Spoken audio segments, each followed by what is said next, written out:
Le plus gros problème de ce monde, c'est de croire à une apparence, c'est de tout faire pour briller à l'extérieur, en apparence. C'est vouloir être célèbre, c'est vouloir être beau, c'est vouloir avoir une vie de rêve qu'on peut montrer aux autres. Et tout ça, c'est humain parce que la société nous amène à ça. C'est aussi une forme de d'être centré sur soi, de narcissisme parfois. En réalité, la vie, c'est pas tout à fait ça. C'est ok de briller à l'extérieur si ça correspond à ce qu'on est vraiment à l'intérieur.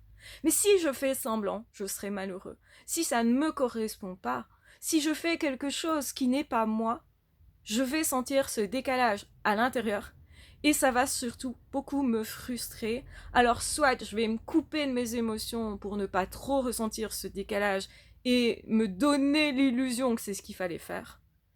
Et souvent ça va de pair avec le fait de critiquer les personnes qui suivent leur propre chemin et qui s'épanouissent vraiment. Soit au contraire, je me dis je dois changer ça, je dois me réajuster et faire en sorte que peut-être à l'extérieur, je brille moins fort, mais qu'à l'intérieur, je brille assez en tout cas pour que moi, je sois heureux. Finalement, être en vie, c'est être heureux. On cherche tous le bonheur, quelle que soit notre culture, quel que soit notre sexe, quel que soit justement notre âge, on a tous un point commun. On cherche le bonheur. Et on peut tous le trouver à partir du moment où justement on arrive à s'accorder avec ce qu'on renvoie à l'extérieur. Et ce qu'on renvoie à l'extérieur, c'est pas ce que l'autre interprète de moi. C'est ce que je montre moi et qui me correspond vraiment. L'interprétation des autres n'est pas en mon pouvoir. Mais moi, en mon pouvoir, j'ai le fait de correspondre à qui je suis à l'intérieur. Et donc, si je suis heureuse, je vais me montrer heureuse. Si je suis pas heureuse, j'ai aussi le droit de montrer que je ne le suis pas.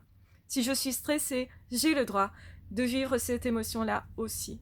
Et si je ne me brime pas, ça veut dire que je m'aime davantage, avec mes qualités et mes défauts, et que je les reconnais, ces qualités et ces défauts. C'est important de reconnaître les deux parce que les qualités peuvent m'aider dans ma vie, dans mes relations, dans mon travail.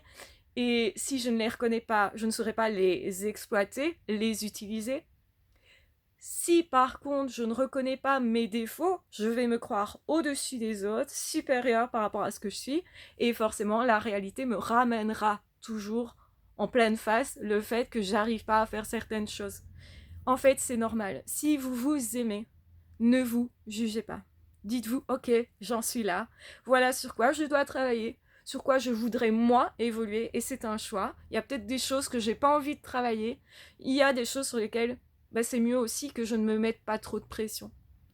Progressez, mais amusez-vous. C'est mon meilleur conseil pour cette vie. Parce qu'en fait, c'est comme ça que vous serez le plus heureux et aussi le plus lucide sur qui vous êtes. Et souvent, plus on s'accepte intérieurement, et plus on accepte de montrer qui l'on est.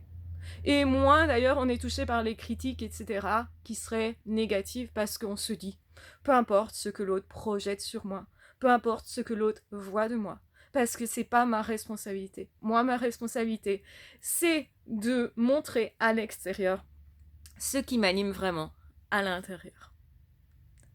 Prenez bien soin de vous.